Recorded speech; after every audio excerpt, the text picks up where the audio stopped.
La música suave de la lujosa fiesta de gala se apagó de repente, dando paso a un silencio sepulcral mientras todas las miradas de desprecio se clavaban en mi ropa vieja. Mi consuegro, el padre de mi yerno, se acercó con aire arrogante y se burló en voz alta delante de cientos de invitados. ¿No pudo comprarse un vestido más elegante? ¿O quiere que le regalemos algo de dinero? Dolida, me volví hacia mi hija, esperando que me defendiera, pero ella solo sonrió y dijo: Por favor, sean comprensivos. Me quedé sola en medio de la multitud, con mi autoestima pisoteada bajo los tacones de los ricos. Soy Soledad, tengo 55 años, y la historia que estoy a punto de contarte es la prueba de que a veces la persona más poderosa en la sala no es la que lleva más joyas, sino la que tiene el corazón más grande. Al mirar atrás, me doy cuenta de que, para empezar, una mujer de campo con manos ásperas y llenas de callos, como yo, no debería haber aparecido en el vestíbulo del hotel más espléndido de la Ciudad de México.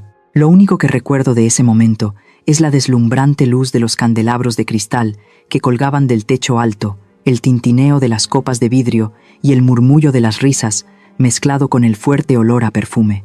Me ajusté con fuerza el rebozo gris ceniza. Era el único escudo que me protegía. A una anciana de 55 años con las manos ásperas y callosas de la alfarería, de las miradas penetrantes y frías como cuchillos de la alta sociedad. No debería haber venido aquí, pero Ximena, mi hija, me lo había suplicado. Hoy era la fiesta de aniversario de la fusión de la empresa de la familia Montoya, mis consuegros. Ella temía que, si yo no asistía, la gente rumorearía que era una nuera sin raíces, sin el apoyo de su familia materna. Por amor a mi hija, me tragué mi orgullo. Me puse mi vestido de algodón negro más limpio y tomé un autobús desde Puebla hasta la capital. Pero mi presencia parecía ser una mancha a sus ojos. Mientras buscaba un rincón para esconderme, una voz fuerte y arrogante resonó, rompiendo la coraza de seguridad que intentaba construir. Vaya, miren quién ha venido a visitar nuestro castillo. La multitud se apartó automáticamente. Rogelio Montoya, mi distinguido consuegro, se acercó. Sostenía una copa de licor fuerte en la mano, con el rostro enrojecido por el alcohol y la arrogancia. No me saludó. Se paró frente a mí, mirando mi vestido sencillo y mis viejos zapatos de cuero, y luego sonrió con desdén. Una sonrisa sin una pizca de calidez. Levantó la voz, intencionadamente para que todos en un radio de 10 metros pudieran oír. Señora Soledad, esta es una fiesta de la alta sociedad. ¿No pudo comprarse un vestido más elegante? ¿O quiere que le regalemos algo de dinero? El ambiente se congeló. La suave música de fondo de repente sonó fuera de lugar.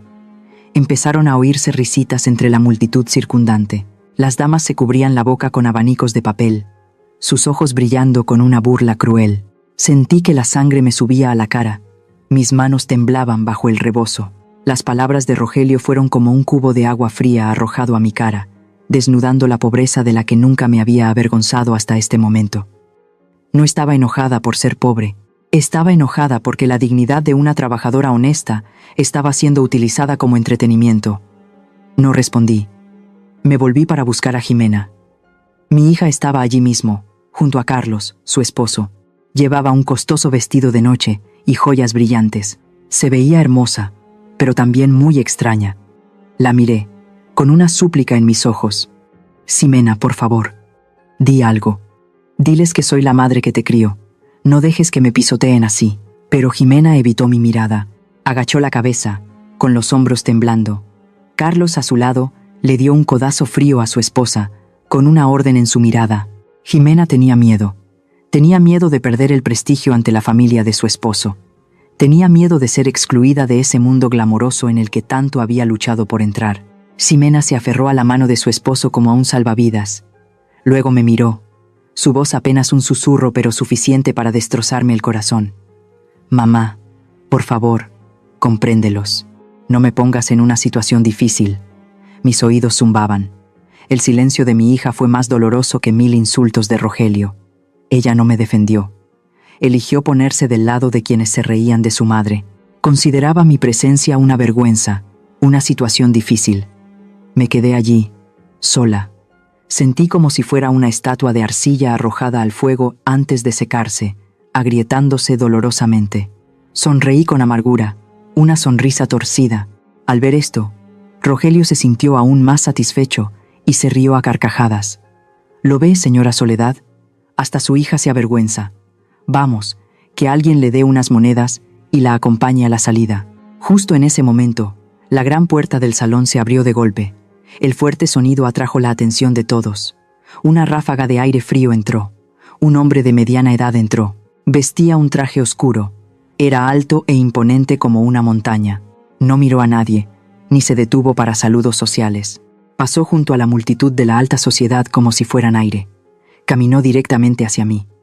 Asombrada, di un paso atrás por instinto. No lo conocía, pero la mirada que me dirigió contenía una extraña emoción. Ante los ojos atónitos de cientos de personas, ese hombre poderoso se detuvo frente a mí. Una anciana vestida humildemente hizo una reverencia muy profunda, una reverencia tan respetuosa que era casi una veneración. Luego, levantó lentamente la cabeza, se dio la vuelta bruscamente, mirando directamente a Rogelio Montoya y a toda la familia política que estaba petrificada. Su voz resonó, grave y firme, llena de una ira inmensa. ¿Se atreven a tratarla así? Todo el salón quedó en silencio. El espacio estaba tan quieto que se podía oír el latido del corazón. La familia Montoya palideció. A Rogelio se le cayó la copa de la mano. El sonido del cristal rompiéndose en el suelo de mármol fue estridente. Todas las miradas se centraron en mí y en el hombre desconocido. Pero extrañamente, en ese momento en que el tiempo pareció detenerse, mi mente ya no estaba allí. Este silencio mortal, este frío que recorría mi espalda, era demasiado familiar. Me transportó 30 años atrás. Esa noche, Puebla se retorcía bajo una gran tormenta. La lluvia caía a cántaros sobre el techo de lámina del viejo taller de cerámica, creando sonidos estridentes y ensordecedores. El viento soplaba desde el volcán Popocatépetl, silbando a través de las rendijas de las ventanas, helando hasta los huesos. Estaba sentada en el suelo frío, abrazando con fuerza a la pequeña Jimena, de poco más de un año, que lloraba desconsoladamente de hambre y frío. Frente a mí estaba Fernando, mi esposo. Metía apresuradamente su mejor ropa en una maleta de cuero. «Fernando, ¿a dónde vas en medio de la noche?», pregunté con voz temblorosa, aunque en el fondo de mi corazón ya intuía la respuesta. No me miró.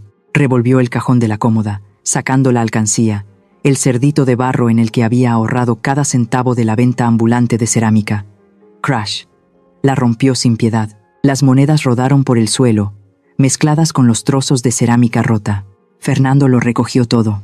«Me voy, Soledad», dijo secamente, con un tono tan indiferente como si estuviera hablando de ir a comprar un paquete de cigarrillos. «Estoy harto de esta pobreza. Estoy harto del olor a barro que se te pega, harto del llanto de esta niña». Se fue con una mujer rica, una viuda que comerciaba con bienes raíces, al otro lado de la frontera, que le había prometido el sueño americano. Salió por la puerta, se lanzó a la lluvia torrencial, dejándome con un taller de cerámica endeudado y una hija lactante. Ni una sola vez miró hacia atrás. Su espalda era tan fría e implacable como la forma en que Jimena me había dado la espalda hacía un momento. Los días que siguieron fueron un infierno. Para comprar leche para Jimena, tuve que trabajar como una polilla atraída por la llama. Puebla es famosa por su cerámica de Talavera, pero crearla es una lucha a vida o muerte. Cada mañana me levantaba a las 3, cuando el rocío todavía cubría las calles. Tenía que pisar la arcilla descalza, mezclándola con agua helada. El frío de la arcilla en invierno se me metía en la piel, haciendo que mis articulaciones dolieran como si miles de agujas me pincharan.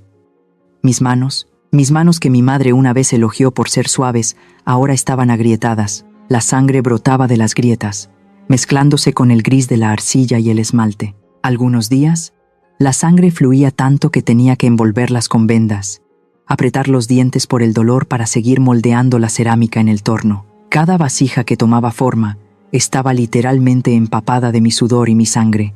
¿Qué comía? Solo tortillas de maíz secas con un poco de sal o una sopa de frijoles aguada. Ayunaba para ahorrar dinero para la leche de fórmula de mi hija, ver a Jimena beber hasta saciarse y luego dormir profundamente. Su rostro angelical era lo único que me impedía derrumbarme sobre el torno giratorio.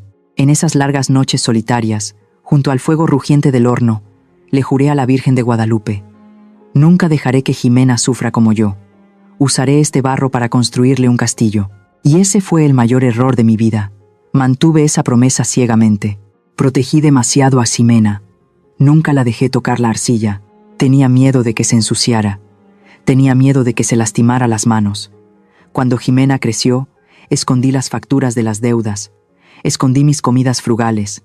Ella solo veía vestidos bonitos, zapatos nuevos y su bolsillo siempre lleno de dinero para gastos. Le enseñé a ser una señorita, pero olvidé enseñarle el valor del dinero. Crié una flor en un invernadero, vibrante pero frágil, sin raíces profundas en la tierra. Ximena era muy buena niña de pequeña. Solía correr al taller de cerámica, cantando canciones infantiles. Pero cuando entró en la pubertad, todo empezó a cambiar. Empezó a prestar atención a las burlas de sus amigos en la escuela privada. Se quejaban de que su ropa olía raro. «Mamá, ¿por qué siempre hueles a tierra?» Una tarde, Ximena acababa de volver de la escuela y arrugó la nariz, manteniéndose a 1 metro de distancia cuando intenté abrazarla. Esa frase inocente fue como un cuchillo en mi corazón.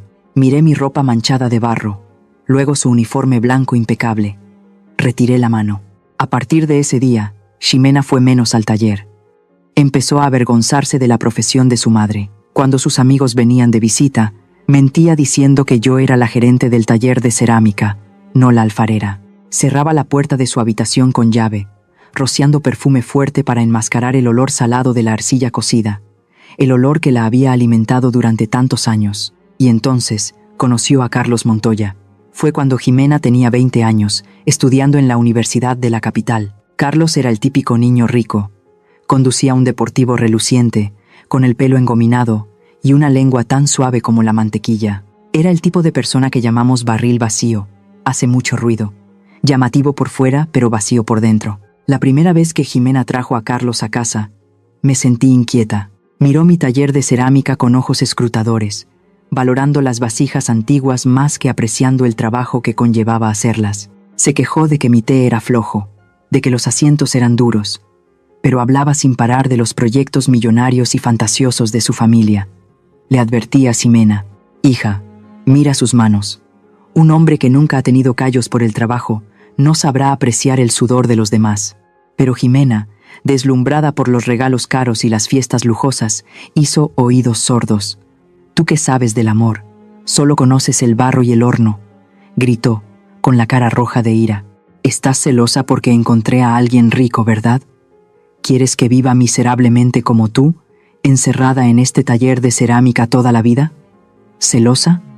¿Yo?» Me quedé sin palabras, mirando a la hija que había dado a luz, la hija por la que había vendido mi juventud a cambio de su sonrisa. Ahora, ella usaba ese mismo sacrificio como un arma contra mí. Creía que mi protección era una barrera. Mi preocupación era egoísmo. Ximena se lanzó al matrimonio con Carlos como una polilla a la llama, dejando atrás las advertencias de su anciana madre. Y hoy, de pie en esta fiesta, presenciando su cobardía, me di cuenta con dolor.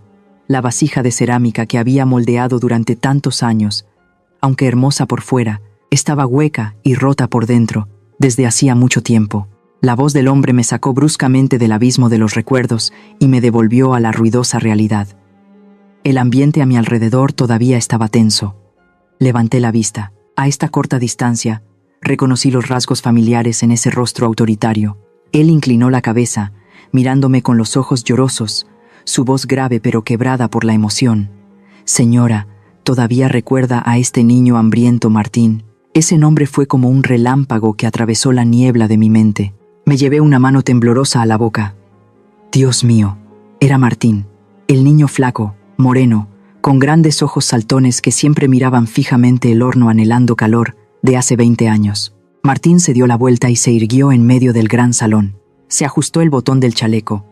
La compostura de un hombre exitoso había reemplazado por completo la timidez de antaño. Levantó la voz, cada palabra clara, articulada, resonando en el vasto salón. «Damas y caballeros aquí presentes, mi nombre es Martín, y soy el dueño de esta cadena de hoteles y restaurantes». Un murmullo de asombro se extendió por la multitud. Los que se habían estado riendo de mí ahora estaban en silencio, con los ojos bien abiertos.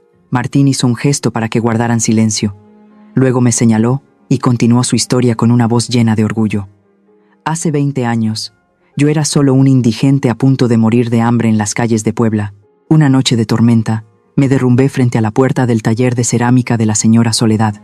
En ese momento, estaba andrajoso, maloliente. Todos los que pasaban me ahuyentaban como a un perro. Pero esta mujer, ella abrió la puerta. Martín se detuvo un momento, tragando la emoción. Ella no era rica, también estaba criando a su pequeña hija sola. Pero me compartió la mitad de su pan duro. Me dejó dormir junto al horno para calentarme. Me enseñó a amasar la arcilla. Me enseñó que la tierra también tiene alma. Si respetas la tierra te alimentará. Y cuando quise ir a la capital para empezar una nueva vida, hizo algo que nunca en mi vida olvidaré. Martín metió la mano en el bolsillo interior de su chaqueta y sacó algo cuidadosamente envuelto en un pañuelo de seda. Era una vieja fotografía de un simple collar de oro. Ella vendió su collar, el único recuerdo que le quedaba de su madre, y me dio todo el dinero. Dijo: «Vete, Martín, y sé un hombre de bien». Sin la señora Soledad, no existiría el Martín de hoy. Todo el salón se quedó en silencio. Se oyeron los sollozos de algunas mujeres. Me quedé allí, con lágrimas calientes corriendo por mis mejillas. Hacía tiempo que había olvidado lo del collar. Para mí, era simplemente lo correcto para salvar una vida humana. Nunca imaginé que el niño de entonces lo recordaría con tanta gratitud. Martín guardó la foto. Su mirada se endureció de repente, fría como una navaja al volverse hacia la familia Montoya. Rogelio Montoya estaba ahora pálido como un fantasma. Temblaba, balbuceando incoherentemente. Tanto Jimena como Carlos agacharon la cabeza, sin atreverse a mirar a nadie a los ojos. «¿Y ustedes?», gruñó Martín. «La familia Montoya, ¿creen que no sé lo que han hecho? Durante el último mes, han intentado por todos los medios acercarse a mí, enviando regalos, sobornando a mi secretaria, para obtener mi aprobación para su nueva cadena de restaurantes». Martín se acercó a Rogelio, mirándolo desde arriba con total desprecio. Estaba considerando su propuesta. Pero hoy, después de presenciar cómo tratan a mi benefactora, entiendo la verdadera naturaleza de la llamada alta sociedad de los Montoya. Alguien que no respeta a los mayores, que no valora el trabajo. ¿Qué derecho tiene a ser socio de este Martín? Rogelio se apresuró, intentando agarrar la mano de Martín para suplicar. «Señor Martín, por favor, déjeme explicar. Esto es solo un malentendido. No sabíamos que ella era». «Cállese», gritó Martín, apartando la mano de Rogelio. «Declaro cancelada cualquier intención de colaborar con el grupo Montoya. Y ahora mismo, les pido que abandonen mi hotel. Este lugar no da la bienvenida a gente inmoral». Martín chasqueó los dedos. Inmediatamente, 4 guardias de seguridad corpulentos salieron de las sombras. Sin decir una palabra, agarraron fríamente los brazos de Rogelio y Carlos y los arrastraron hacia la puerta. Ximena corrió aterrorizada tras su esposo. El sonido de sus tacones altos en el suelo sonaba estridente y patético. La multitud circundante se apartó como si huyera de la plaga. Las miradas de desprecio y burla ahora se dirigían directamente a la espalda de la familia Montoya. Vi la espalda de mi hija siendo expulsada por la puerta, con el corazón roto pero también con una extraña sensación de satisfacción. La justicia, aunque tardía, finalmente había hablado. Martín se volvió para ayudarme a sentarme en una silla. Me sirvió amablemente un vaso de agua tibia, sin prestar atención a las miradas curiosas a su alrededor. «Señora, déjeme llevarla a casa», dijo en voz baja. Pensé que todo terminaría ahí, que el mal había sido castigado, pero me equivoqué. La mente de los codiciosos y vanidosos es más oscura que el hollín en el fondo de un horno de cerámica. Apenas unas horas después, cuando acababa de llegar al taller de cerámica, mi teléfono no paraba de sonar. Martín, que ahora estaba sentado tomando té en mi taller, también frunció el ceño al mirar su teléfono. La familia Montoya no se arrepintió. La humillación en la fiesta se había convertido en un odio furioso. Sabían que no podían salvar el contrato, así que decidieron derribarlo todo para salvar un poco de su falso honor. En las redes sociales, comenzaron a aparecer y a difundirse a una velocidad vertiginosa una serie de publicaciones de cuentas anónimas. Sus titulares eran rojos, sensacionalistas y maliciosos. La verdad detrás del drama, benefactora salvadora, el multimillonario Martín y la anciana alfarera tienen una relación ilícita. Un cuento de hadas o una torpe obra de teatro para encubrir una relación entre un joven y una mujer mayor. La familia Montoya pierde el contrato por atreverse a exponer la verdadera cara de la pareja desigual. Tejieron una historia tan sucia que no me atreví a leerla completa. Decían que Martín era mi amante secreto, que la historia del rescate de antaño era solo una tapadera para ocultar mi pasado promiscuo. Convirtieron la sagrada gratitud en un deseo vil. Miré la pantalla del teléfono, iluminada con mensajes de odio, y sentí un nudo en el corazón. Por un lado, el niño mendigo de antaño, que ahora devolvía el favor con toda sinceridad. Por otro, los ricos e instruidos, vestidos con elegantes trajes pero usando las tácticas más viles para aplastar a una anciana alfarera. Amigos míos, ¿alguna vez han hecho una buena acción con todo su corazón solo para que la gente la distorsione y la convierta en algo malo? Compartan sus historias conmigo en los comentarios, para que sepa que no estoy sola en este camino para encontrar la justicia. Los rumores en el pueblo de Puebla se extendieron más rápido que el viento de una tormenta de verano bajando de la montaña. De la noche a la mañana, las miradas de respeto que la gente le había dedicado a la artesana Soledad desaparecieron, reemplazadas por el escrutinio, la curiosidad y el desprecio. Esta mañana, cuando fui al mercado a comprar un poco de esmalte de color, la panadera de la esquina, que siempre me saludaba alegremente cada mañana, de repente se dio la vuelta, fingiendo estar ocupada arreglando unas cestas de mimbre. Oí susurros a mi espalda, palabras fragmentadas pero afiladas como trozos de cerámica rota en mis oídos. Esa vieja anda con un millonario, finge ser pobre, vieja zorra. Resulta que las sucias publicaciones en las redes sociales difundidas por los Montoya se habían infiltrado en todos los rincones de este antiguo pueblo. No les importaba la verdad, solo se deleitaban con las historias sensacionalistas de una pobre y vieja alfarera que de repente se convirtió en la amante secreta de un magnate hotelero. La bondad y la gratitud se distorsionaron en un vil deseo. Agaché la cabeza, me bajé el ala del rebozo para cubrirme la mitad de la cara y caminé rápidamente de regreso al taller de cerámica. La pesada puerta de madera se cerró, separándome del cruel mundo exterior, pero no pudo detener el dolor que me roía por dentro. El teléfono fijo del taller sonó. Mi corazón dio un vuelco con una tenue esperanza. Era Jimena. Cogí el teléfono a toda prisa, con las manos aún temblorosas. Jimena, ¿estás bien? La familia de tu esposo te está dando problemas. Antes de que pudiera terminar, la voz áspera de mi hija sonó al otro lado de la línea, interrumpiendo mis palabras de preocupación como un cuchillo. ¿Todavía me preguntas si estoy bien? ¿Sabes lo que has hecho? Toda esta ciudad se está riendo de mí. No me atrevo a salir a la calle. Mi teléfono está que arde por los mensajes de burla de mis amigos. Me quedé sin palabras. Ni una palabra de preocupación por mí, ni una pizca de preocupación sobre cómo estaba lidiando con la tormenta mediática. Solo reproches. Mamá, lo siento, pero tú sabes que esas cosas son mentiras. El señor Martín es solo. No me importa quién es él, gritó Ximena, con la voz quebrada por la ira. Solo sé que por tu culpa la familia de mi esposo me desprecia. Carlos ni siquiera me mira a la cara. Quédate en ese taller de cerámica. No me causes más problemas en mi vida. Sonó el tono de llamada interminable. Ximena había colgado. Dejé caer el teléfono, que cayó sobre la mesa de trabajo, yaciendo junto a los trozos de arcilla sin forma. Mis lágrimas ya no podían salir. Este dolor había superado mi umbral de resistencia, convirtiéndose en una roca pesada en mi pecho, ahogándome. Pero la vida parecía no querer dejarme en paz todavía. Esa tarde, cuando la pálida luz del atardecer proyectaba largas sombras sobre el suelo de baldosas, llamaron a la puerta. Un golpe fuerte, insistente, no como el tímido golpe de un cliente. Cansada, fui a abrir la puerta, pensando que era otro grupo de periodistas entrometidos. Pero cuando la puerta se abrió, me quedé helada.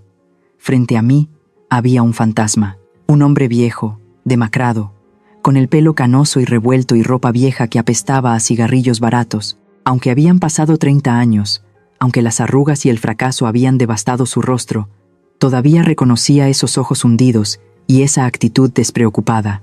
Fernando, mi exmarido, el que se había fugado con el dinero en aquella noche de tormenta, estaba allí, mostrándome sus dientes amarillentos en una sonrisa torcida y descarada, hasta el punto de ser espeluznante. Hola, Soledad. Mucho tiempo sin verte. Todavía conservas tu encanto. Retrocedí, agarrándome al marco de la puerta para no caer por el shock. El doloroso pasado volvió de golpe, mezclado con el asco del presente. «¿Usted qué hace aquí?», pregunté con la voz ronca. Fernando pasó junto a mí con indiferencia, entrando en el taller de cerámica como si nunca se hubiera ido. Miró a su alrededor, chasqueando la lengua. «Vaya, todavía este taller miserable. Pensé que con los rumores de que andabas con un millonario, este lugar ya estaría bañado en oro». Se volvió, mirándome con los ojos codiciosos de un buitre que ve un cadáver. «Oí que tu vida ha cambiado. Los periódicos dicen que eres la amante del magnate Martín. Seguro que te da mucho dinero, ¿verdad?». La ira se apoderó de mí, quemando mi miedo inicial. Así que era por el dinero. No había vuelto por arrepentimiento, ni para ver a su hija. Había vuelto porque olía a dinero. «Sal de mi casa», le señalé la puerta, con la voz firme. «Aquí no hay dinero para ti. Y no tengo ninguna relación de ese tipo. Es un rumor falso inventado por unos bastardos». Fernando se rió a carcajadas. Se acercó a mí. Su aliento a alcohol me golpeó la cara. «Vamos, Soledad, no te hagas la mujer virtuosa. Soy tu esposo, te conozco. Si él no te da dinero, te ayudaré a sacárselo. Reunámonos. Te perdonaré por tu infidelidad, siempre y cuando me des una parte de este delicioso pastel». Su descaro me dio náuseas. Agarré el rodillo de arcilla de la mesa y se lo apunté a la cara. «Te lo digo por última vez. Lárgate. Lo nuestro terminó hace 30 años. No tengo ni un centavo para ti». La sonrisa en los labios de Fernando se desvaneció. Su rostro se ensombreció, revelando la verdadera naturaleza de un sinvergüenza acorralado. Levantó la barbilla, su tono cambió a una fría amenaza. «Soledad, ¿crees que vine aquí solo a pedir? Te equivocas. Yo tengo la sartén por el mango». Sacó una tarjeta de visita del bolsillo de su chaqueta y la agitó frente a mí. Era la tarjeta de visita del bufete de abogados que representaba a la familia Montoya. «¿Sabes quién me llamó? Tu querido consuegro. Rogelio Montoya me encontró. Me hizo una oferta muy atractiva». Sentí un escalofrío. Un mal presentimiento me invadió. «¿Qué quieres decir?». Fernando sonrió con desdén, con los ojos llenos de cálculo. «Los Montoya prometieron darme una gran suma de dinero, muy grande, si aceptaba demandarte. Te demandaré por la división de bienes después del divorcio. ¿Olvidaste que nunca nos divorciamos oficialmente? Legalmente, este taller de cerámica, este terreno, sigue siendo un bien común». Dio un paso adelante, susurrando palabras venenosas en mi oído. «Y lo que es más importante, me necesitan como testigo. Me presentaré ante el tribunal y juraré que eres una mujer promiscua, inmoral, que echó a su esposo para meter a un amante en casa hace 30 años. Con el testimonio de un exmarido, sumado a los rumores actuales, ¿a quién crees que creerá el juez? Tu reputación quedará hecha añicos como la pila de cerámica rota de ahí fuera». Me quedé helada. Mis extremidades se debilitaron. Una conspiración demasiado siniestra. La familia Montoya no solo quería difamarme en línea, sino que también querían usar a Fernando, el fantasma de mi pasado, para despojarme legalmente de mis bienes y mi honor. Querían acorralarme. Fernando vio mi rostro pálido y me dio una palmada en el hombro, con aire de suficiencia. «Estás en una posición débil, Soledad. Por un lado, un exmarido. Por otro, una familia política rica. No puedes luchar contra ellos. Piénsalo bien. Si accedes a darme dinero, podría ser un poco más indulgente. Pero si sigues siendo terca». Dejó la frase en el aire, mirando mis preciadas vasijas de cerámica con una mirada destructiva, y luego se dio la vuelta y salió por la puerta. «Te doy una noche para pensar, mañana, o el dinero, o una citación judicial». El sonido de sus pasos se desvaneció, mezclándose con el silbido del viento exterior. Me quedé paralizada en medio del frío taller de cerámica, sintiendo como si me hubieran arrojado un cubo de agua hirviendo y luego me hubieran metido en una cámara frigorífica. Mi hija me dio la espalda. Mi exmarido volvió para chantajearme. Mis consuegros conspiraban para robarme mis bienes. Miré las fotos de mis padres en el pequeño altar de la esquina del taller. Nunca me había sentido tan sola y desesperada.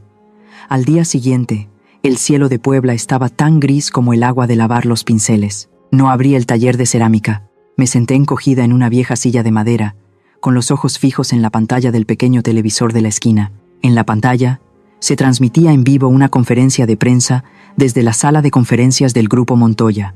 Los flashes de las cámaras parpadeaban sin cesar como relámpagos que anuncian una tormenta. Estaban sentados allí, una larga fila de personas de aspecto respetable.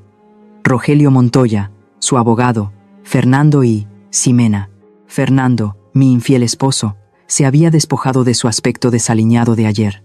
Le habían puesto un traje limpio pero un poco grande, lo que lo hacía parecer aún más demacrado y patético. Estaba interpretando el papel más importante de su vida frente a docenas de cámaras. Damas y caballeros, sollozó Fernando, llevándose un pañuelo a los ojos para secar sus lágrimas de cocodrilo. Soy el hombre más desafortunado del mundo. Hace 30 años, no me fui. Me echaron. Fue mi cruel esposa Soledad quien me echó de casa sin piedad en medio de una noche de tormenta, solo porque me despreciaba por ser pobre, por no ganar tanto dinero como su joven amante. Señaló una foto ampliada de Martín en la pantalla de proyección. Ella me fue infiel, me engañó, y ahora, ella y ese multimillonario se están riendo de mi sufrimiento. Apreté los reposabrazos de la silla, mis uñas se clavaron en la madera áspera. Esas descaradas mentiras salieron de su boca tan fluidamente como si las hubiera practicado 1000 veces. Los reporteros de abajo murmuraron, tomando notas afanosamente. No sabían que el amante del que hablaba Fernando, hace 30 años, era solo un niño mendigo flaco. El abogado de la familia Montoya, un hombre con ojos afilados como navajas, se levantó para continuar. Sostenía en alto un grueso expediente. Damas y caballeros, mi cliente, el señor Fernando, es víctima de una sofisticada apropiación de bienes. Como nunca se divorciaron oficialmente, todos los bienes actuales de la señora Soledad, incluido el taller de cerámica de Talavera en Puebla, son bienes comunes. Esta mañana hemos presentado oficialmente una demanda ante el tribunal. Solicitamos el embargo de todos los bienes de la señora Soledad por bienes en disputa, para evitar que los transfiera a su amante. Mi corazón pareció detenerse. ¿Embargar el taller de cerámica? No era solo tierra, no era solo un horno. Era mi sudor, mi sangre, toda mi vida. Era donde crié a Ximena, donde honraba a mis padres. Querían robarlo descaradamente con una demanda, pero lo más doloroso aún estaba por llegar. Rogelio Montoya le dio una palmada de consuelo en el hombro a Fernando, luego dirigió su mirada hacia Ximena. Mi hija estaba sentada al final de la mesa, con la cabeza gacha, retorciéndose las manos. Parecía pequeña y asustada. «¿Y aquí?», dijo Rogelio. Su voz bajó a un tono comprensivo. «Mi nuera, Ximena, la hija biológica de la señora Soledad, será un testigo vivo de esta verdad. Vamos, Ximena, cuéntales a todos». La cámara hizo un primer plano del pálido rostro de Ximena. Contuve la respiración, acercándome a la pantalla del televisor. «No, Ximena, no lo hagas. Tú sabes la verdad. Sabes cómo es tu padre. No traiciones a tu madre». Ximena levantó la vista. Sus ojos vacilaron, evitando las cámaras. Pero luego, tal vez por el codazo disimulado de Carlos sentado justo detrás de ella, o por el miedo a ser rechazada por la familia de su esposo, abrió la boca. Su voz temblaba, pero cada palabra era cruelmente clara. Mi papá Fernando tiene razón». Ximena tragó saliva. Su voz se quebró, pero continuó. «Mi mamá, ella cambió desde que conoció al señor Martín. A menudo le gritaba a mi papá y ya no era la madre amable que solía ser». Clic. Apagué el televisor. La habitación se sumió en la oscuridad. El silencio me envolvió, pesado como una tonelada de rocas sobre mi pecho. No grité. No rompí nada. Simplemente me senté allí, inmóvil. El dolor había superado mi umbral de resistencia, dejándome paralizada. Migia, la niña que había cuidado como un tesoro, la niña por la que habría pasado hambre para comprarle un vestido bonito, ahora estaba de pie frente a todo México, acusando falsamente a su propia madre de adulterio y robo de bienes. Vendió el honor de su madre a cambio de la paz en esa falsa familia aristocrática. Prefería ser una hermosa muñeca de porcelana en el gabinete de los Montoya que la hija de una alfarera con las manos en el barro. Brum, brum. El sonido de un motor de motocicleta sonó afuera, rompiendo el silencio mortal. Luego, golpes insistentes en la puerta. «Correo, una citación del tribunal». Arrastré los pies hasta la puerta. El cartero me miró con lástima, me entregó un sobre blanco con el sello rojo del Tribunal Civil y se fue apresuradamente como si temiera contagiarse de mala suerte. Sostuve el sobre en mi mano. Era ligero, pero sentía como si estuviera cargando una enorme vasija de cerámica llena de lágrimas. Rompí el sobre. Citación. Demanda de división de bienes. Solicitud de embargo del taller de cerámica. y al final del formulario, en la lista de testigos, vi un nombre familiar: Jimena Montoya. Me desplomé en el suelo frío de baldosas del taller de cerámica. A mi alrededor había estantes de madera llenos de vasijas y platos esperando ser horneados. El olor a tierra húmeda me llenó las fosas nasales, el aroma familiar que me había sustentado durante tantos años. Ahora de repente se sentía amargo. En ese momento de profundo dolor, ya no sentía miedo. Mis lágrimas se habían secado desde que Jimena habló en la televisión. Algo más estaba surgiendo dentro de mí. Era caliente e intenso, como el fuego que se enciende en el horno, esperando el momento de estallar para cocer la arcilla. Sosteniendo la citación en mi mano, no lloré por miedo a perder mis bienes, sino por la firma de mi hija. A mi edad, cerca de la tumba, ningún dolor desgarra el alma como la traición de un ser querido. ¿Alguno de ustedes ha experimentado alguna vez la sensación de ser apuñalado por la espalda por las personas que más aman? ¿De pie en la encrucijada entre el amor maternal y la autoestima? ¿Qué debo hacer? Denme un consejo, una palabra de aliento en los comentarios de abajo. Esa noche, me senté en la oscuridad del taller de cerámica, rodeada de un silencio espeluznante. La citación del tribunal yacía sobre la mesa, blanca y fría, como una sentencia de muerte anunciada. El teléfono sonó. Era Martín. Su voz era apresurada y llena de preocupación. «Señora, he visto las noticias. Esos bastardos de los Montoya están jugando sucio. No se preocupe. Tengo el mejor equipo de abogados de la Ciudad de México. Estoy dispuesto a gastar lo que sea necesario para callarlos, para hundir a esa familia con contrademandas. Solo tiene que dar el visto bueno». La preocupación de Martín calentó un poco mi corazón en esta fría noche de invierno. Pero sabía que usar dinero para luchar contra el dinero, usar el poder para luchar contra el poder, no me haría diferente a ellos. Y lo que es más importante, el honor de una mujer difamada por su esposo e hija no puede limpiarse solo con cheques bancarios. Respiré hondo. Mi voz era sorprendentemente tranquila. «Gracias, Martín. Pero no puedo aceptar tu amabilidad de esa manera. El dinero puede comprar el silencio, pero no puede limpiar el honor. Lucharé a mi manera». «Pero señora», vaciló Martín, «¿qué piensa hacer? No puede luchar sola contra toda una manada de lobos. ¿Has olvidado a qué me dedico?» Miré el horno apagado en la esquina del taller. Los alfareros son los más pacientes cuando esperan que el fuego cueza la arcilla. «Confía en mí», colgué. En la oscuridad, mis ojos brillaban. La desesperación y el dolor de antes habían desaparecido, reemplazados por una fría claridad. Me sequé las últimas lágrimas. Era hora de que esta vieja soledad dejara de llorar y comenzara a actuar. A la mañana siguiente, antes de que la niebla se disipara por completo de las calles empedradas de Puebla, salí de casa. No fui al juzgado ni al bufete de abogados. Fui en busca del pasado. Fui al viejo barrio, donde vivían los alfareros jubilados. Eran los testigos vivos de hace 30 años.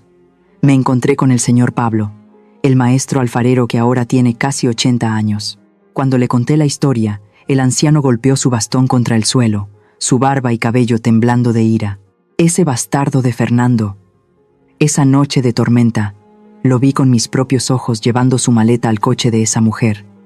Incluso tiró su anillo de bodas a un charco de lodo. Juana, la vecina, y yo corrimos a recogerlo para ti. No te preocupes, Soledad. Aunque este viejo cuerpo tenga que arrastrarse hasta el juzgado, lo desenmascararé. Fui a ver a algunos otros viejos vecinos. Todos recordaban esa fatídica noche como si fuera ayer. Recordaban verme embarazada. Luego recordaban verme trabajando con mi hija a la espalda hasta que mis manos sangraban. Sus testimonios fueron los primeros ladrillos con los que construí el muro de la verdad. Pero eso no fue suficiente. Los Montoya tenían dinero y poder. Podían sobornar a los testigos o usar trucos legales para desestimar sus testimonios. Necesitaba un arma más afilada. Volví a casa. Revolví en el viejo baúl de roble, donde se guardaban los documentos más importantes de la familia de mis abuelos. Busqué el testamento de mi madre, la abuela de Jimena. Este taller de cerámica fue originalmente heredado de mi madre. Murió cuando Jimena acababa de nacer. Recordaba vagamente que había dejado un testamento manuscrito muy detallado. Y ahí estaba. El papel amarillento por el tiempo yacía en el fondo del baúl. Leí atentamente cada línea de la cuidada letra de mi madre. Esta propiedad, que incluye el terreno y el taller de cerámica de Talavera, pertenecerá únicamente a mi hija, Soledad. Su esposo no tiene derecho a intervenir. Eso ya lo sabía. Pero cuando leí las últimas líneas, la letra pequeña a la que rara vez había prestado atención, me estremecí. Una corriente eléctrica recorrió mi espalda. Si Soledad fallece o es declarada legalmente incapacitada, todos los bienes serán transferidos inmediatamente a los hijos biológicos de Soledad. Dejé caer el papel. Mi respiración se aceleró. Lo entendí. Finalmente entendí por qué difundieron esos sucios rumores sobre mí saliendo con un hombre más joven. ¿Por qué dejaron que Fernando me acusara de ser promiscua, inmoral, incluso mentalmente inestable por dejar a mi esposo por un amante? Su objetivo no era solo dividir los bienes según la ley de divorcio. Querían demostrar que estaba legalmente incapacitada o que no era moralmente apta para administrar los bienes. Entonces, según esta cláusula del testamento, el taller de cerámica pasaría automáticamente a Jimena. ¿Y Jimena? Era débil, sumisa y completamente manipulada por Carlos. Si los bienes pasaban a manos de Jimena, Carlos solo necesitaría engatusarla o amenazarla un poco, y ella firmaría los papeles para transferir o vender este taller de cerámica para pagar las deudas de la familia de su esposo. Querían tragarse todo el taller de cerámica, no solo la mitad. Miré el baúl de madera. No tenía cerradura, y recordé. Las veces que Carlos y Ximena vinieron de visita, Carlos solía merodear por esta zona, fingiendo admirar las antigüedades. Quizás había leído este testamento hace mucho tiempo, o peor aún, la propia Jimena se lo había contado ingenuamente. La indignación me subió por la garganta, amarga. Me consideraban un peón en su tablero de ajedrez codicioso. Se aprovecharon de mi amor maternal, incluso del último deseo de mi madre, para su propio beneficio. Pero habían olvidado una cosa. Ya no era la Soledad sumisa de antes. Era una alfarera, y sabía cómo controlar el fuego. Si querían jugar juegos mentales, les mostraría lo que es un maestro de la paciencia. Doblé el testamento. Lo metí en el bolsillo de mi blusa, cerca de mi pecho. Mi mente comenzó a trazar un plan audaz. Usaría su propia codicia como una trampa para atraparlos a todos. Saqué mi teléfono, marqué el número de Jimena, respiré hondo, modulando mi voz. Ya no era firme, ya no era fuerte. Dejé que mi voz temblara, quebrada, como una anciana agotada que se había rendido. «Hola, Jimena, ¿eres tú?», dije, con una tos falsa. Hubo un momento de silencio al otro lado de la línea. Luego la voz de Jimena sonó, vacilante. «Mamá, ¿por qué me llamas? Te dije que no me molestaras». Lo sé. La interrumpí, mi voz quebrada por los sollozos. «Estoy muy cansada, Ximena. Ya no soporto la opinión pública. Soy vieja. No puedo luchar contra tu padre y tu familia política». «¿Qué quieres decir?». La voz de Jimena cambió ligeramente, como si hubiera puesto el altavoz para que alguien más escuchara. Supuse que Carlos estaba a su lado. Quiero terminar todo esto en paz», dije lentamente, como si sopesara cada palabra. «No quiero ir a juicio. Tengo mucho miedo. Dile a Carlos y al señor Rogelio que acepto negociar». Oí susurros al otro lado de la línea.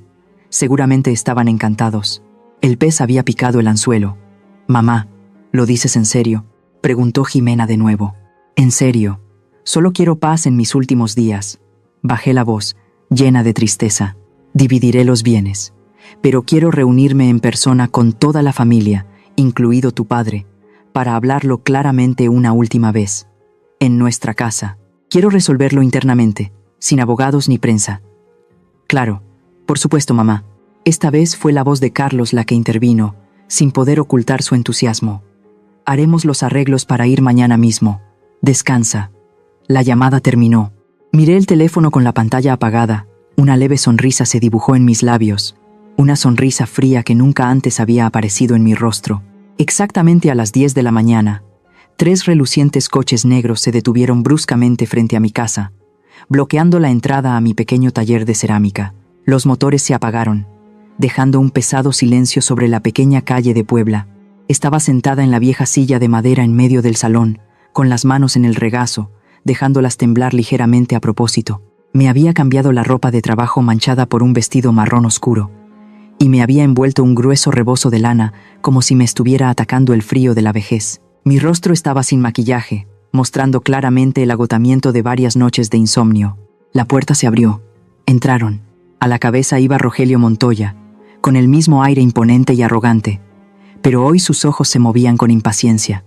Le seguía el abogado con cara de murciélago, con un grueso maletín de cuero en la mano. Fernando, mi exmarido, entró con el aire de alguien que acababa de ganar la lotería, silbando una melodía barata. Y finalmente, Jimena y Carlos, mi hija, no se atrevía a levantar la cabeza. Se acurrucaba junto a su marido, con el rostro pálido y los ojos hinchados. La pequeña sala de estar, de repente, se sintió sofocante con esta gente. Miraron mi humilde casa con desdén, como si temieran respirar el polvo de la pobreza. «¿Para qué nos ha llamado, Soledad?», dijo Rogelio primero, sin molestarse en sentarse. «Si piensa suplicar, le aconsejo que no pierda el tiempo. El tribunal trabaja con papeles, no con lágrimas». Tosí un par de veces, llevándome una mano temblorosa al pecho, mi voz un débil susurro. «Señor Rogelio, siéntese, por favor. Sé que no puedo ganar, estoy muy cansada». El abogado miró a Rogelio, luego se acercó a mí. Levantó la barbilla. «Antes de hablar, tenemos que garantizar nuestra seguridad.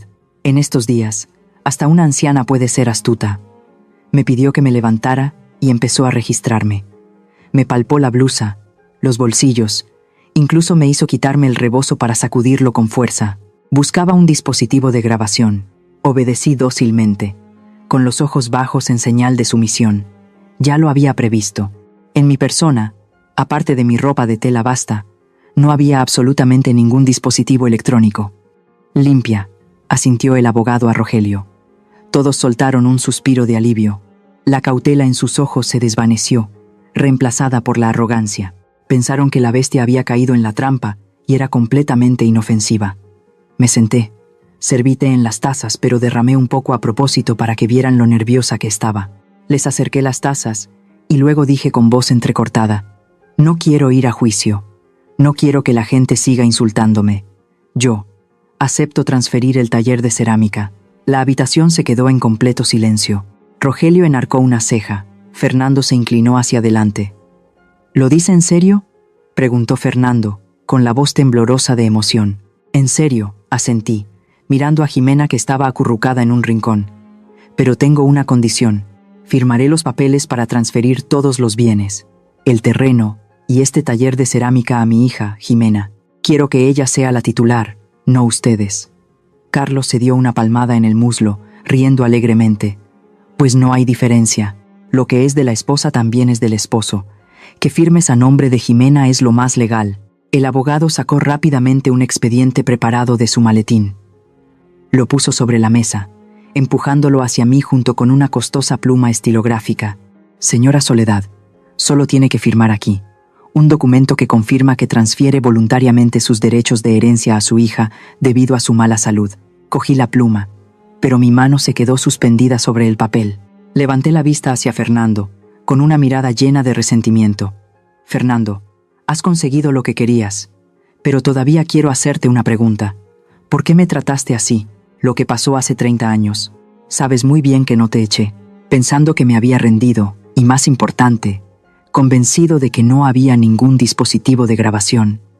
Fernando bajó la guardia por completo. Se reclinó en su silla, riendo a carcajadas, la risa de un vil ganador. «Oh, Soledad, sigues siendo tan ingenua y estúpida como siempre». Encendió un cigarrillo, echándome el humo a la cara. «¿Crees que me importa la verdad? Hace 30 años me fui porque eras demasiado pobre, demasiado aburrida con este apestoso olor a barro. Necesitaba una mujer que supiera ganar dinero, no una mula de carga». Se inclinó hacia adelante, susurrando pero lo suficientemente alto para que toda la habitación lo oyera. «Y para que lo sepas, no volví porque te extrañara a ti o a nuestra hija. Le debo una enorme cantidad de dinero a unos mafiosos en un casino de la frontera. Si no pago, me matarán. Los Montoya prometieron darme el 20% del valor de este taller si les ayudaba a representar la obra del esposo traicionado.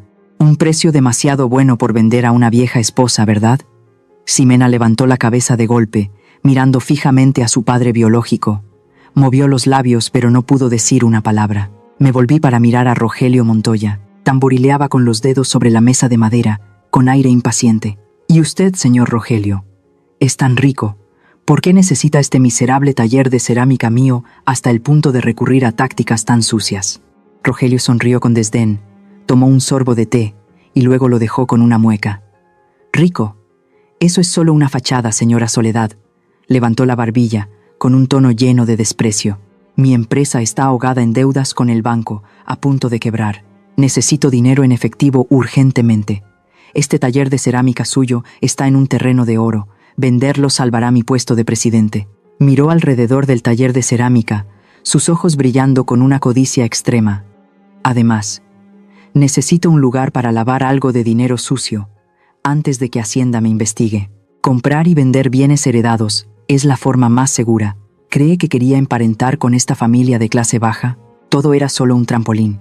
Papá. El grito de dolor de Jimena rompió la atmósfera triunfante de los hombres. Se levantó de un salto. Todo su cuerpo temblaba violentamente.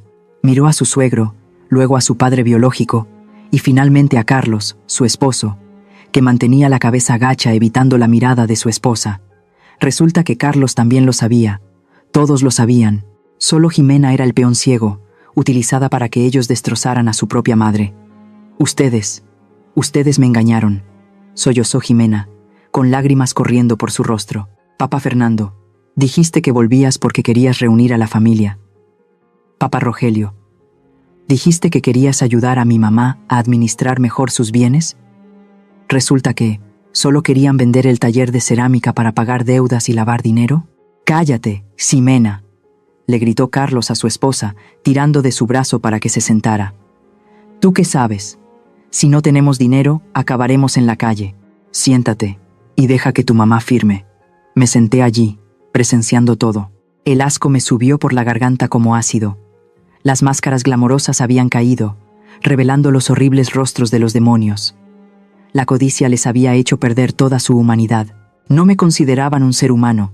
No consideraban a Jimena como familia. Solo éramos mercancías para que ellos intercambiaran, exprimieran. El abogado golpeó suavemente el papel, instándome. Señora Soledad, ya que los asuntos familiares han terminado, por favor firme. No nos haga perder la paciencia.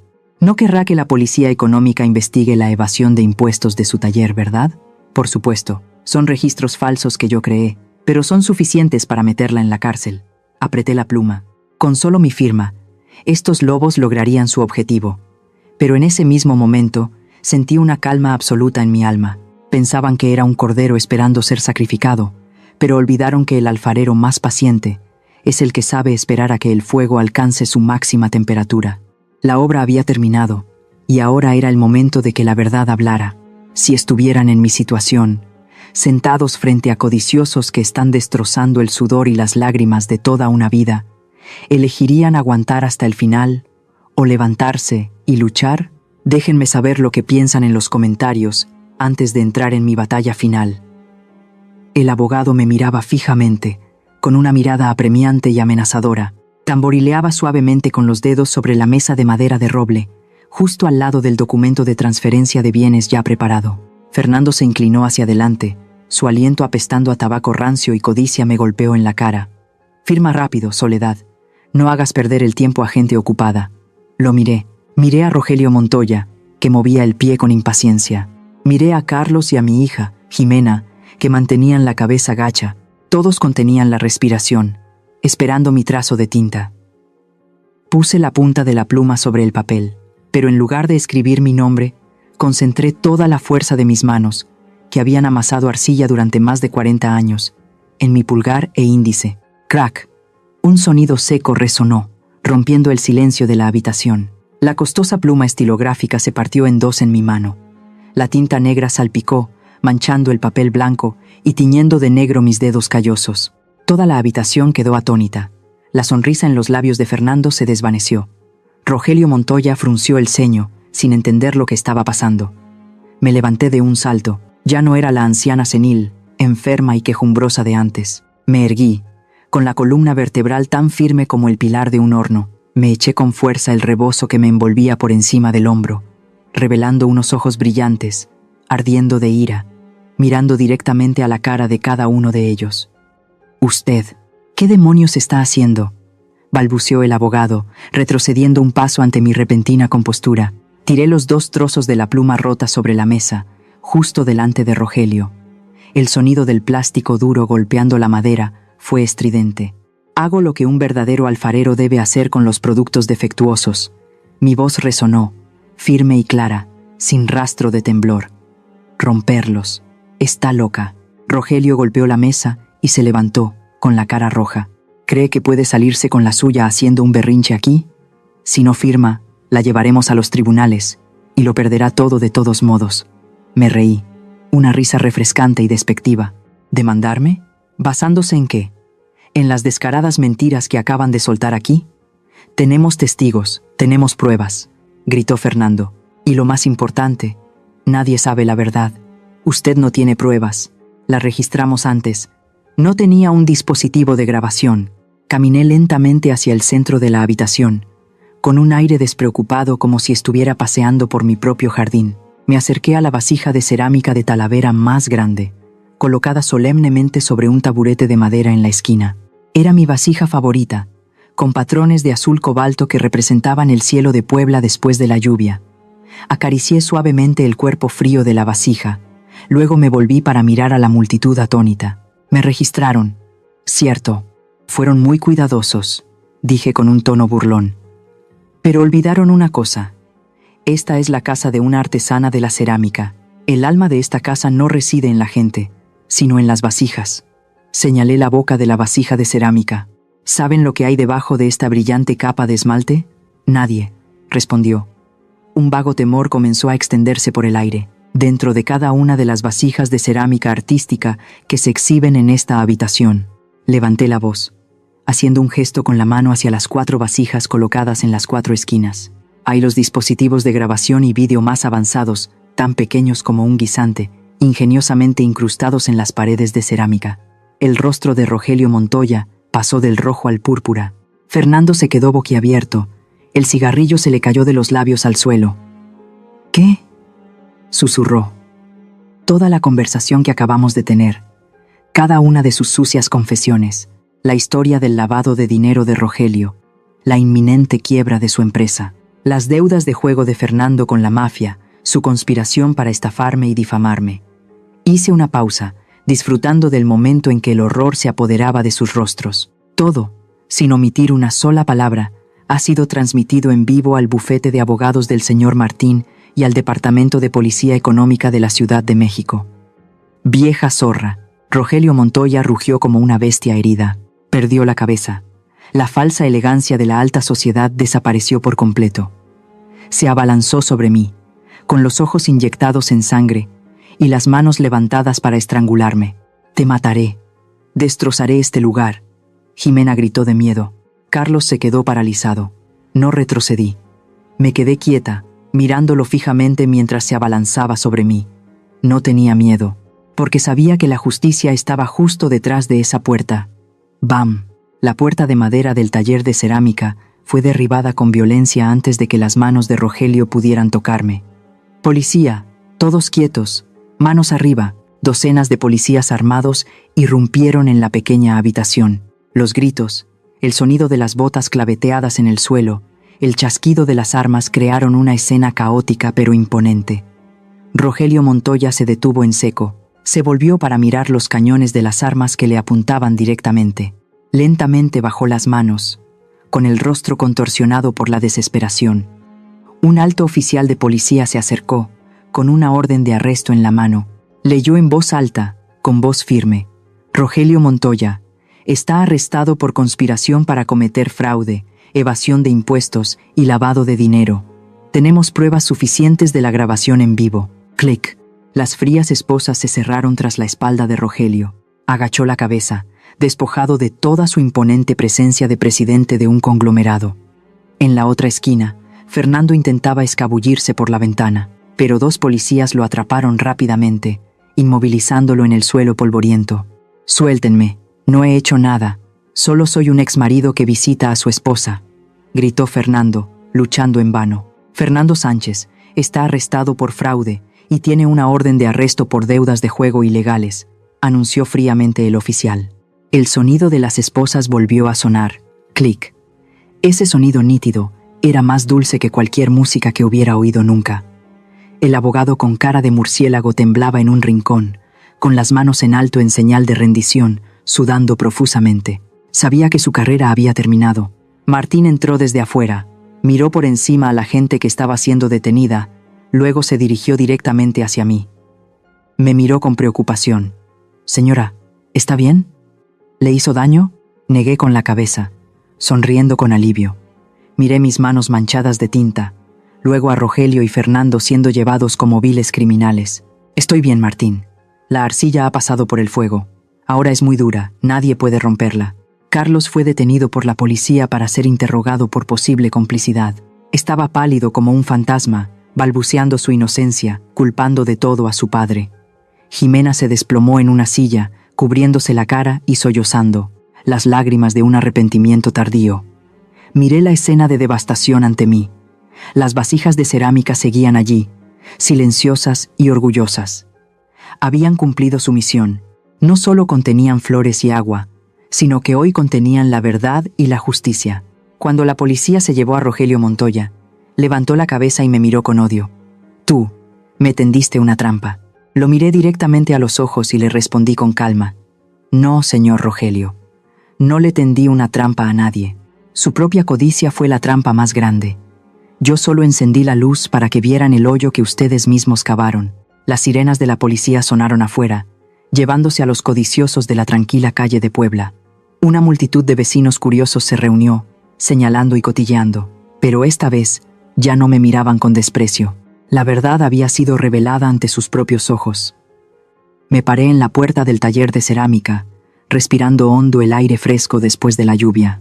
La tormenta había pasado.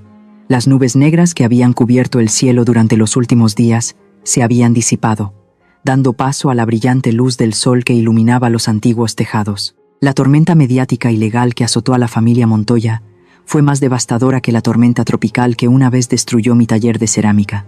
En los días siguientes, las noticias sobre el colapso del Imperio Montoya aparecieron en todos los periódicos. Rogelio fue a la cárcel. Sus bienes fueron confiscados. Pero el precio más alto no estaba en los fríos muros de una prisión, sino en la ruptura de relaciones construidas con dinero. Carlos, mi querido yerno, tampoco escapó a la justicia. Resulta que, para mantener su lujoso estilo de vida, había firmado una serie de préstamos fantasma para la empresa de su padre. Cuando Rogelio cayó, los acreedores del mercado negro comenzaron a perseguir a Carlos sin descanso. No necesitaba leer los periódicos para saber la situación de mi hija. Las noticias de los comerciantes del mercado mayorista de Puebla, que vivían cerca de la mansión de los Montoya, llegaban más rápido y con más detalle que la prensa. Esta mañana, la señora María, la vendedora de frutas, que acababa de regresar de la capital, pasó por mi taller de cerámica, dejó su cesta de naranjas, me miró con lástima y me susurró lo que había oído de la empleada doméstica de los vecinos de Carlos. «Señora Soledad, la pobre Jimena está sufriendo mucho. Ese Carlos se ha convertido en una bestia». La señora María contó que, en cuanto se colocó la orden de embargo en la puerta de la mansión, Carlos se volvió loco. Lo había perdido todo: su coche de lujo, sus tarjetas de crédito y su falso honor. Borracho y desesperado, descargó toda su ira sobre Jimena. La arrastró al patio, delante de todos los empleados y vecinos, y la abofeteó hasta tirarla al suelo. Le gritó, llamando a Ximena Gafe, la que trajo la mala suerte a su familia: «Lárgate, vuelve con tu madre alfarera pobre. Tú y tu madre me habéis arruinado». Carlos tiró la ropa de Jimena a la calle, echándola sin nada, sin dinero, sin teléfono, sin joyas. Ximena, la princesa que una vez se enorgulleció de casarse con un hombre rico, ahora era arrojada a la acera como una bolsa de basura rota. Llevaba la humillación de ser una hija ingrata que traicionó a su propia madre y ahora una esposa abandonada por su marido. Al oír la historia, sentí un nudo en el estómago. Aunque estaba furiosa con mi hija, ¿qué madre no sentiría un dolor agudo al oír que su hija está siendo maltratada? Contuve un suspiro, apartando la cara para ocultar las lágrimas que amenazaban con brotar. Entonces llegó esa noche. Puebla se sumió de nuevo en un aguacero torrencial. Las pesadas gotas de lluvia golpeaban el techo de hojalata del taller de cerámica, ahogando el canto nocturno de los grillos. Estaba sentada en el torno, tratando de terminar una vasija, pero mis manos temblaban tanto que no podía alisar la arcilla. Llamaron a la puerta. Un golpe débil, intermitente, casi inaudible entre el sonido de la lluvia. Dejé de trabajar. Mi corazón latía con fuerza. El instinto de una madre me dijo: quién estaba detrás de la pesada puerta de madera. Me levanté, caminé hacia la puerta. No abrí de inmediato, sino que miré por una pequeña rendija. Bajo la tenue luz amarilla de la calle, envuelta en la cortina de lluvia, una figura delgada estaba arrodillada en el suelo. Su largo cabello, una vez cuidadosamente peinado, ahora estaba empapado por la lluvia, cubriendo su rostro. Su vestido de diseñador estaba hecho jirones, manchado de barro. Era Jimena, temblaba de frío y hambre. La lluvia se mezclaba con las lágrimas en su pálido rostro. Jimena apoyó la cabeza en la puerta de madera, golpeando débilmente con la mano. Su voz ronca sonaba ahogada y dolorida. «Mamá, mamá, me equivoqué. Mamá, ábreme, tengo mucho frío. Carlos me echó. No tengo a dónde ir. Mamá, te lo ruego. Sé que cometí un error». El llanto de mi hija rasgó la noche, atravesó la gruesa madera y se clavó directamente en mi viejo corazón. Mis piernas amenazaron con ceder. Mi mano ya estaba en el cerrojo. Con solo un ligero movimiento, podría abrir la puerta, abrazar a mi pobre hija, darle calor, prepararle una sopa caliente como en los viejos tiempos. Era el instinto de una madre, querer proteger, querer amparar, pero mi razón y mi herido orgullo me detuvieron. Recordé la imagen de Jimena en la televisión, acusándome fríamente de adulterio. Recordé su mirada asustada cuando eligió ponerse del lado de la familia Montoya para proteger su riqueza. Recordé los años que la consentí, creando una hija débil que no conocía el valor del trabajo, que solo sabía depender y ser cobarde. Si abría la puerta ahora, si la recibía de nuevo con los brazos abiertos de inmediato, Jimena no aprendería nada. Pensaría que no importaba lo terrible que fuera su error, su madre siempre estaría ahí para limpiar su desastre. Seguiría siendo una niña que se negaba a crecer, viviendo de la compasión de los demás. No podía hacerle más daño a mi hija con mi indulgencia. Retiré la mano. Me apoyé en la puerta, con lágrimas calientes corriendo por mis mejillas. Respiré hondo, tratando de mantener mi voz firme, y hablé a través de la puerta de madera que separaba nuestros dos mundos. «Ximena». El llanto de afuera cesó. Sabía que la estaba escuchando. «Puedo perdonarte porque soy tu madre. Pero la confianza se ha roto como esta vasija de cerámica. Incluso si se repara, la grieta permanecerá». Oí a Jimena sollozar, el sonido de sus uñas arañando suavemente la madera en desesperación. «Mamá, no me llames mamá ahora». Cerré los ojos, pronunciando cada palabra claramente, aunque cada palabra que salía de mi boca me desgarraba el corazón. «Elegiste tu camino. Elegiste la vanidad en lugar de la familia. Ahora es el momento de que pagues por tu elección. No puedes entrar en esta casa ahora. Esta casa acoge a trabajadores honestos, no a quienes venden su conciencia por dinero. Tienes que trabajar, ganarte la vida, para entender el valor del dinero. Cuando te encuentres a ti misma, entonces vuelve».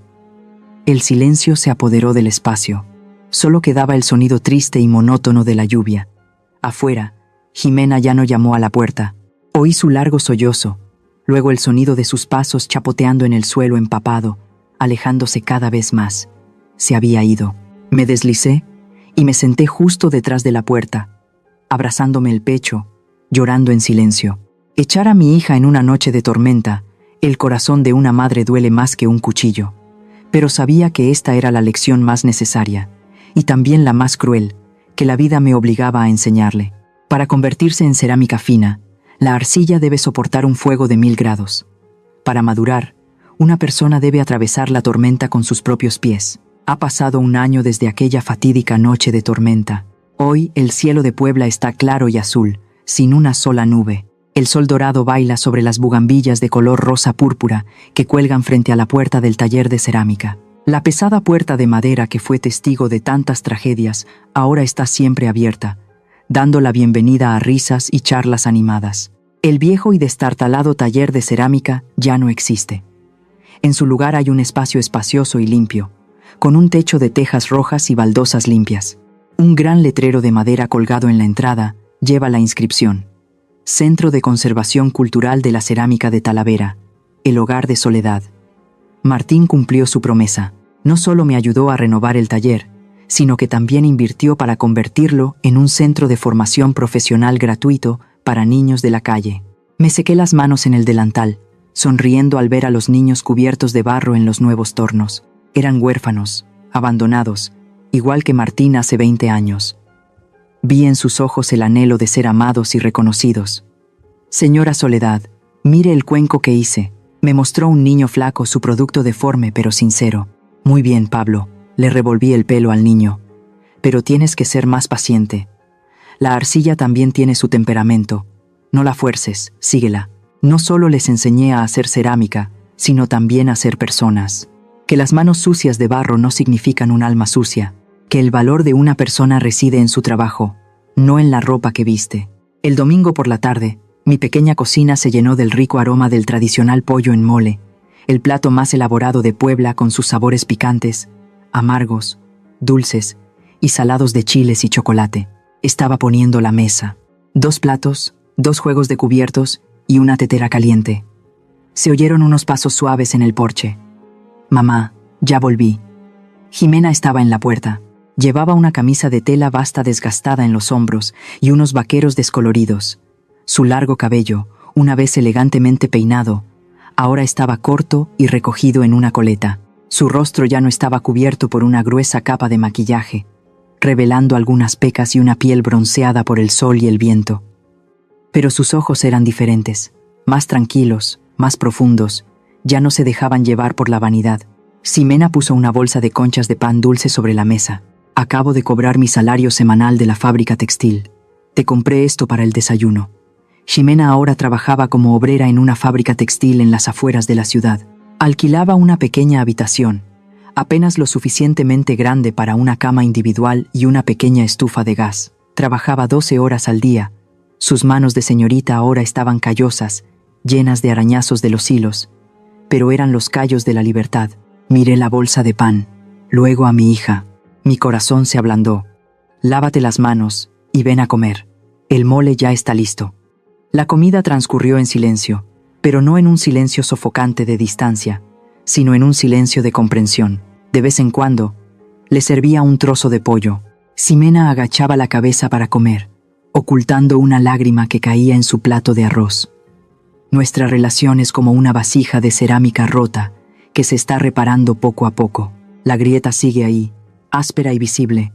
No intentamos ocultarla, sino que la aceptamos como parte de nuestra historia, un recordatorio de los errores pasados para no volver a cometerlos. Ximena todavía no se ha mudado de nuevo conmigo. Dice que quiere mantenerse por sus propios medios un poco más, hasta que sienta que realmente merece entrar por esa puerta como una hija devota, no como una fracasada que busca refugio. Respeto su decisión. Al atardecer, cuando el sol poniente teñía de rojo las cimas de los volcanes en la distancia, me senté en el torno de alfarería del porche, saboreando una taza de té caliente. A mi lado estaba Martín. No llevaba traje, solo un jersey fino, con un aire relajado y tranquilo. No hablamos mucho del pasado, ni de grandes negocios. Simplemente nos sentamos allí, admirando el patio de baldosas lleno de flores y escuchando el canto de los pájaros. Señora, llamó suavemente Martín, levantando su taza de té. ¿Cómo encuentra la vida ahora? Puse mi mano sobre el trozo de arcilla que giraba suavemente bajo mi mano. La arcilla era suave, fresca, tomando forma obedientemente como yo quería. Tranquila, Martín, sonreí, la sonrisa más aliviada de mi vida. Para que la arcilla se convierta en cerámica fina, debe pasar por un fuego de 1000 grados. Para que una persona madure, debe atravesar la tormenta. La tormenta ha pasado. Ahora es el momento de que la cerámica salga del horno. Martín asintió, mirándome con un profundo respeto, un sentimiento de compañerismo que trascendía el amor romántico mundano que la gente había inventado. Éramos 2 personas que habíamos sido arrastradas por la vida al barro, pero que habíamos derretido nuestro propio dolor para volvernos más fuertes. Miré el cielo que se oscurecía a un tono púrpura. Otro día había pasado, y sabía que mañana el sol volvería a salir. Al cerrar el libro de mi vida, quiero compartir con ustedes, los que han escuchado pacientemente la historia de una vieja alfarera, algunas palabras desde el fondo de mi corazón. A las madres: nunca olviden que, antes de ser madres, son personas. No se sacrifiquen hasta el punto de perderse a sí mismas. La sobreprotección no es amor, sino un veneno que priva a sus hijos de la capacidad de sobrevivir. Mantengan sus propios límites, sus propios ahorros y, lo más importante, su autoestima. No dejen que nadie, ni siquiera sus propios hijos, pisotee su dignidad. Una madre feliz y autónoma es la que puede criar hijos felices. A los hijos, la familia que formas es el futuro, pero la familia de origen es la raíz. No den la espalda a quienes les dieron la vida por perseguir valores superficiales o por miedo a perder el prestigio ante los demás. Sus padres pueden ser sencillos, pueden ser pobres, pero son el único lugar en el mundo donde serán amados incondicionalmente. Cuando cortan sus raíces, el árbol de su vida, por muy grande que sea, pronto se marchitará ante la tormenta. Equilibren el amor. No dejen que la balanza se incline hacia el dinero.